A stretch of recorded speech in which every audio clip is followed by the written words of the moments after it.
अगर bar council अलग body है तो उसमें गवर्नमेंट इंटरफेरेंस कैसे कर सकती है? अब इस बिल को बनाने का मकसद ही यही है। इसमें ऐसे प्रोविजन डाल दिए कि अपने ही लोगों से अगर झूठी कंप्लेंट भी डाल दी या जरा सा आपने कुछ भी दिखा दिया तो मिसकंडक्ट की डेफिनेशन में आपका लाइसेंस रद्द, उसके बाद आप कभी वकालत नहीं कर सकते, आप एक परचून की दुकान करोगे। मांगा तो था एडवोकेट प्रोटेक्शन एक्ट, दे दिया अमेंडमेंट बिल। पंगा ना ले मोदी जी, आपसे हाथ जोड़ के निवेदन करती हूँ मैं, वकीलों को माफ करें। इससे पहले आपने किसानों के साथ जो किया वो बहुत बुरा किया।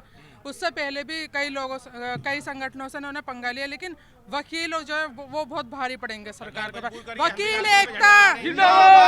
हम जनता की आवाज को अगर ऊपर तक नहीं ले जा पाएंगे, कोर्ट तक नहीं ले जा पाएंगे, तो उसे न्याय कैसे मिलेगा?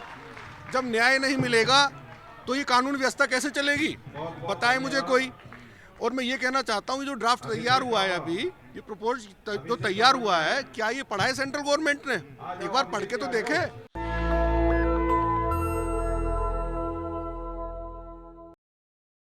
नमस्कार, हम हैं अभी दिल्ली की कड़कड़डूमा अदालत में।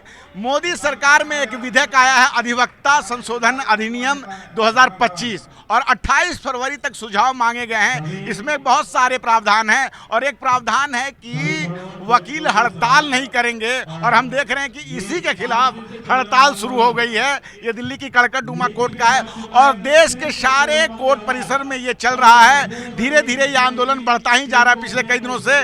और हमारे साथ बातचीत करने के लिए वकील साहब हैं, उन्हीं से उनका परिचय पूछते हैं। सर, क्या अपना परिचय देना चाहेंगे आप? मैं पीएस तोमर, एडवोकेट। 20 साल हो गए मुझे इस प्रोफेशन में, प्रैक्टिसिंग लॉयर हूँ। हमें इतना बड़ा आंदोलन करने की जरूरत क्यों पड़ी? हमारी बहुत ही पुरजोर तरीके से मांग थी कि हमारे लिए protection bill, advocate protection bill को लाएं, संसद में उसको मंजूर करें, दोनों सदनों में। इस सरकार ने उस प्रोटेक्शन बिल को तो ये लाए नहीं, उसके साथ हमारे देश की, मतलब कहना चाहिए कि जो जनता की आवाज उठाने वाले जो अधिवक्ता होते हैं, आज पूरे देश में 27 लाख एडवोकेट हैं। और ये आंदोलन उस काले एडवोकेट एक्ट में जो अभी तो प्रपोज्ड है, अभी लाए नहीं है, प्रपोज तक सजेशन मांगने जाए तो अभी प्रपोज्ड है, लेकिन उसके अंदर जो हमारा एक सेक्शन 35-35 जो हमको बहुत ज़्यादा बिल्कुल मतलब बेड़ियों में जकड़ने वाला है, मतलब सारे हमारी आज़ादी को ख़त्म करने वाला है। उसके अंदर हमारा जो हड़ताल करने का जो हमारा संवैधानिक हक है कि हम कोई हथियार तो चला नहीं सकते, हम लड़ाई नहीं कर सकते, दंगा नहीं कर, हम तो सिर्फ शांतिपूर्वक एक एजिटेशन करते हैं। उस अधिकार को सरकार ने ख़त्म करने का प्रयास कर रही है। और ये आंदोलन इतना उग्र हो चुका है कि किसी कीमत पर वो protection bill, advocate amendment act लागू नहीं होगा, ना हम लागू होने देंगे। हम किसी भी हद तक जा सकते हैं। सरफरोशी की तमन्ना अब हमारे दिल में है, देखना है जोश कितना बाजुए कातिल में। आज आप देख रहे हैं कि मेरा यूथ जिस तरीके से एक्साइटेड और जितनी एनर्जी के साथ मतलब इस आंदोलन में बढ़ चढ़ के अपना योगदान दे रहे हैं। हमारी नारी शक्ति 24 घंटे इस अनशन पर बैठे अपने परिवारों को छोड़कर, बच्चों को छोड़कर अपना सहयोग दे रही हैं। उस ऊर्जा के साथ मुझे इन सबको देखकर बहुत ज्यादा अंदर से ताकत मिलती है। बीसीआई के चेयरमैन मनन मिश्रा जी हैं, वो क्या कह रहे हैं? मनन मिश्रा पर ही तो सवाल उठने लगे हैं। रीजन ये पड़ गया है कि जो बीसीआई में हमारे कुछ नेता बैठे हैं वही तो बीजेपी की दलाली कर रहे हैं। और मुझे बड़ा दुर्भाग्य है, हमें यह नहीं पता लग रहा है कि वो किस तरफ है। भारतीय जनता पार्टी का समर्थन कर रहे हैं तो भाई ठीक है, आप बिल को कैंसिल कराइए। कानून मंत्री हमारे आंख बंद करके बैठे हुए हैं। आज हमको 7वां दिन हो गया भूखे प्यासे। हम क्या मतलब जब तक किसी वकील की मतलब हत्या ना हो जाए, मतलब मर ना जाए, क्या तब सरकार का हमारी जान की भूखी है? तब सरकार सरकार भी तो कहेगी कि हम तो सिर्फ सुझाव मांग रहे हैं, अभी लागू नहीं कर रहे हैं, हमने सुझाव मांगा है आपसे, प्रस्तावित है। ये सरकार वो सरकार है, किसान आंदोलन को दबाया गया, कुचलाया गया। ऐसे ही उससे बढ़ के ये उग्र आंदोलन वकीलों का है, जिसको दबाने और कुचलने का प्रयास अंदर खाने से हो रहा, स्टार्ट हो गया। हमारे ही घर के विभीषण सरकार के साथ मिले हुए और अपनी जेबों को गर्म कर रहे हैं। तो यह लड़ाई पैसे सरकार को रोक पाएंगे? हम रोक, ये आंदोलन वकीलों का है। हम संविधान बनाते हैं, हम इतिहास बनाते हैं, हम लोगों की आवाज को ऊपर उठाते हैं, तो फिर इनको झुकना पड़ेगा। और इस आंदोलन को अगर नहीं झुकेंगे तो ये आंदोलन बढ़ता चला जाएगा, चाहे हमें अपनी शरीर की आहुति देनी पड़ जाए। चलिए ठीक है। कितना ज़्यादा रोष है वकीलों के अंदर, हम देख सकते हैं कि पिछले 7 दिनों से लगातार जो है वकील बैठे हुए हैं और देश के कई हिस्सों में जो है वकील बैठे हुए हैं। इस बिल में ऐसी क्या बात आ गई कि आखिर पूरे के पूरे वकील एक साथ जो है उठ खड़े हुए हैं इस संशोधन के खिलाफ? और भी कई सारे लोग हैं। भाई साहब, क्या कहना चाहेंगे इस बिल को लेकर? देखिए सर, मेरा मानना है कि वकीलों ने तो अपने एडवोकेट प्रोटेक्शन एक्ट की मांग की थी। इसमें तो संशोधन की किसी ने, न किसी संगठन ने, ना वकीलों ने मांग की। ये तो एक बेवजह का थोपा जाने वाला काला कानून है जो बहुत ही नॉन बियरेबल है और इसमें बहुत ही त्रुटियां हैं। और मेरी आपके चैनल के माध्यम से रिक्वेस्ट है कि माननीय प्रधानमंत्री महोदय, कानून मंत्री हमारे और गृह मंत्री महोदय इस पर मंथन करें और इस काले कानून को वापस लें। और जो प्रपोजल आया है बहुत ही असहनीय और स्वीकार योग्य नहीं है। धन्यवाद। चलिए ठीक है सर, आप क्या बोलना चाह रहे हैं, बताइए। ये जो आया है बिल, ये जो तो वकीलों के हित के खिलाफ है, वकीलों के हित का हनन कर रहा है, इसलिए हम लोग विरोध में यहाँ बैठे हैं। प्रोटेक्शन एक्ट तो बात मांगा था लेकिन दिया नहीं उन्होंने, और जो अभी बिल आया है इसको वापस लेना पड़ेगा उनको। सरकार तो कह रही है कि भाई दलालों को खत्म किया जाएगा कोर्ट के अंदर से। इसमें ऐसा कुछ नहीं है कि वकीलों को नुकसान कुछ पहुंचे। नहीं, नुकसान है तभी तो बैठे हुए हैं। दलाल को खत्म कर दे उससे हमें कोई परहेज नहीं है, लेकिन यहाँ वकीलों के हित के खिलाफ है ये, इसलिए हम लोग बैठे हुए हैं। इसमें वकीलों को, क्लाइंट को ये पावर दे रहा है कि अगर तुम केस हार जाते हो तो वकीलों के ऊपर केस डाल करके उनसे कंपनसेट करो, होगा तुम्हारा।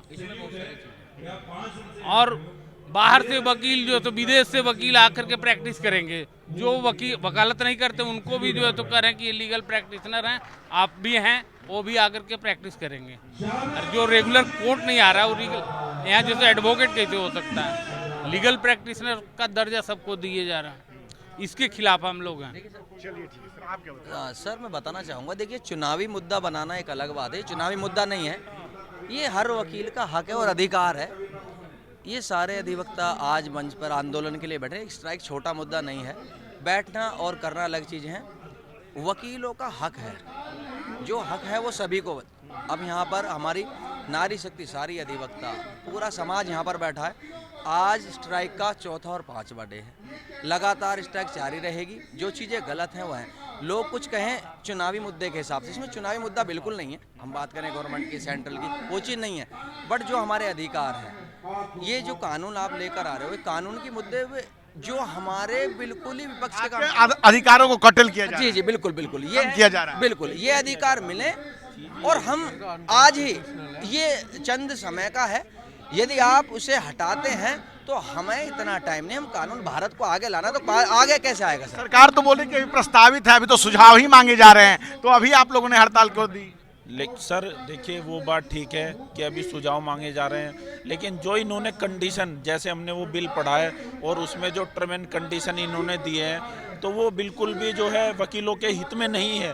उसमें सारा जो है वकीलों के हित में एक भी चीज़ नहीं है। सारी हमारे जो अधिवक्ता साथी हैं, जो अपनी नई नई वकालत शुरू करते हैं और जो अपने परिवार का गुजारा कर रहे हैं यहाँ, सर वो सब खत्म हो जाएंगे। हमारा जो है भविष्य खत्म हो जाएगा। ये जो काला कानून है, ये सर मतलब बिल्कुल भी जो है अधिवक्ता भाइयों के हित में ही नहीं है। जो उसमें बिल्कुल सारा हम अमेंडमेंट इसमें कुछ नहीं करा रहे। हम जो है ये कहते हैं कि इस काले कानून को जो है ये सरकार पास ही ना करे, और अगर ये कहीं ना कहीं इसमें सोचती हैं कि हम इसमें जो है कुछ ना कुछ वो हम दब जाएंगे या कुचल जाएंगे कुछ भी, तो हम जो है ये कहना चाहते हैं सरकार से कि इस काले कानून को जल्दी से जल्दी वापस ले ले, वरना ये अधिवक्ता, आप देखो कितने यहाँ पे मेरे अधिवक्ता साथी खड़े हैं और मेरी महिला बहनें जो हैं यहाँ पे अधिवक्ता बैठी हैं अपने घर परिवार को छोड़ के, और सरकार एक बार इनको भी देख ले। हम जो है दबने वाले नहीं है और इस काले कानून को किसी भी तरह पास नहीं होने देंगे, चाहे कुछ भी करना पड़े। वकील एकता जिंदाबाद। सर आप इधर आ जाए, आप तो काफी युवा हैं, आप बताएं आपको क्या दिक्कत आ गई इस अधिनियम से? अभी तो सिर्फ और सिर्फ मामला सुझाव मांगा जा रहा है, सरकार ये कह रही है कि अभी सिर्फ सुझाव मांगा गया है, लेकिन तब तक आप लोग सभी लोग जो है हड़ताल के खिलाफ ही होंगे। सर स्ट्राइक करना तो वैसे भी कॉन्स्टिट्यूशनल राइट है, तो ये बिल अनकॉन्स्टिट्यूशनल हुआ। और बार काउंसिल की तो सारी पावर ही ख़त्म करते जा रहे हैं। हम लोग बताएंगे ना, अगर बार काउंसिल अलग बॉडी है तो उसमें गवर्नमेंट इंटरफेरेंस कैसे कर सकती है? उसमें वो कह रहे हैं सरकार कर क्यों ऐसा रही है, जो जनता देखेगी उनको आप क्या बताना चाहें कि सरकार से पूछना पड़ेगा, सरकार से पूछना पड़ेगा। सरकार डिक्टेटरशिप दिखा रही है। इस कानून का मकसद सिर्फ ये है क्योंकि जो एडवोकेट हैं वो सरकार के खिलाफ सुप्रीम कोर्ट, हाई कोर्ट में जो एसएलपीयां फाइल करता है, इनके गलत जो नियम कायदे कानून बनाते हैं ताकि ये वो बंद करी जाए, इनके लाइसेंस रद्द कर दिए जाए, इन्हें घर बैठा दिया जाए। इस कानून का सबसे बड़ा मकसद ही यही है कि कोई हमारे खिलाफ आवाज़ न उठा सके। एक आम जनता की आवाज़ कौन उठाता है? एडवोकेट। गलत अगर कोई भी बिल या कुछ भी कानून बनाएगी गवर्नमेंट, उसके खिलाफ पिटीशन कौन फाइल करता है? हम ही लोग फाइल करते हैं। अब जितने वरिष्ठ हमारे अधिवक्ता हाई कोर्ट, सुप्रीम कोर्ट में तुरंत पिटीशन फाइल कर देते गवर्नमेंट के खिलाफ। अब इस बिल को बनाने का मकसद ही यही है, इसमें ऐसे प्रोविजन डाल दिए कि अपने ही लोगों से अगर झूठी कंप्लेंट भी डाल दी या जरा सा आपने कुछ भी दिखा दिया तो मिसकंडक्ट की डेफिनेशन में आपका लाइसेंस रद्द, उसके बाद आप कभी वकालत नहीं कर सकते, आप एक परचून की दुकान करोगे। मैं लॉ ग्रेजुएट। तो सरकार के खिलाफ कोई वकील न जा सके, उनके गले में एक तरह से पट्टा डालना चाह रही है। बस मेन मकसद इसका मेन मकसद इसका यही है, ये चाहती है कि यही वर्ग है जो हमारे खिलाफ सुप्रीम कोर्ट, हाई कोर्ट जाता है, जो हमारे कानूनों को रद्द कराते हैं। तो इसी को खत्म कर दो, इसके हम पावर को छीन लेंगे तो सब चीजें समाप्त हो जाएगी। तो ये जो इन्होंने बनाया है ना, ये ट्रायल के तौर पे दिखा रहे हैं। ये नहीं है कि भाई लागू हुआ नहीं और तुमने अभी से विरोध कर दिया। हमने जब सामने से देख दिया इनका ट्रायल हो रहा है, हम गलत काम होने से ही पहले रोक देंगे, क्योंकि हमारे में इतनी कैपेसिटी है कि जब हम लोगों का न्याय दिला सकते हैं तो ये तो बहुत है। पूरी संसद में क्रिमिनल भरे पड़े हैं, सोचने की बात है। वो सब हमारे खिलाफ बिल बनाएंगे। हम पढ़े लिखे लोग अपने अधिकारों के लिए लड़े, वो इनको हजम नहीं हो रहा। बस इनके ऊपर कोई उंगली ना उठा दे, बस इनका मेन मकसद यही है इस बिल के द्वारा। देखिए सर ने कितनी अच्छी बात कही कि संसद में कई लोग ऐसे हैं जो क्रिमिनल गतिविधियों में लिप्त हैं, उनके खिलाफ खुद मामले हैं और वो जो है अधिवक्ताओं के लिए संशोधन ला रहे हैं। यहाँ एक और सर है, सर क्या कहना चाहेंगे सर बिल को लेकर? मेरा नाम स्वतंत्र कौशिक है।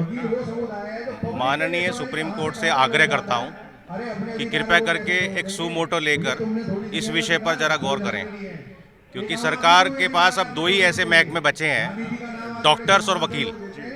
डॉक्टर के खिलाफ ये आया था कि डॉक्टर अगर किसी ऑपरेशन को करते हुए किसी मरीज को कोताही बरतता है तो उसके खिलाफ उसको टर्मिनेशन किया जाए, उसके खिलाफ कार्रवाई की जाए। लेकिन माननीय सुप्रीम कोर्ट ने इस पिटीशन को रद्द कर दिया था और मेरा मानना है कि अब एडवोकेट का नंबर लगा दिया है।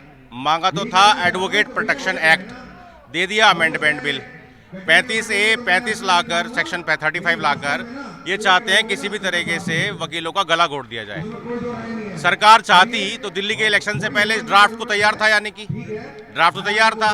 जब आपने बीजेपी के इलेक्शन अभी दिल्ली के हुए हैं और जैसे ही मुख्यमंत्री मनोनीत हुई रेखा गुप्ता जी, तुरंत इन्होंने ये बिल ला दिया, यानी कि बिल पहले तैयार था। यानी कि भाजपा, भारतीय जनता पार्टी इस बात का इंतजार कर रही थी कि हमें दिल्ली जीत लें किस तरह से।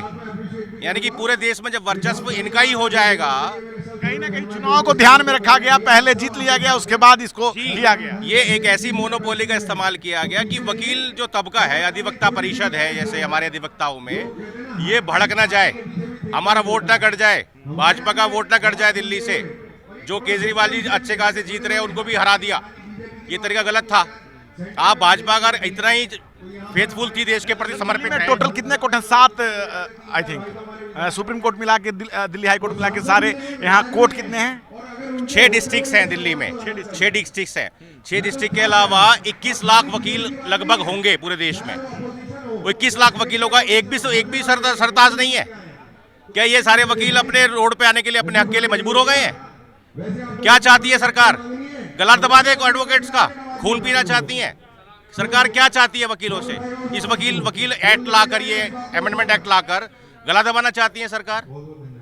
भारतीय जनता पार्टी इस बात का, मैं माननीय अपने प्रधानमंत्री जी माननीय नरेंद्र मोदी जी से एक आग्रह करता हूं कि आप जियो पॉलिटिक्स बहुत अच्छी कर रहे हैं, कोई दो राय नहीं है इसमें।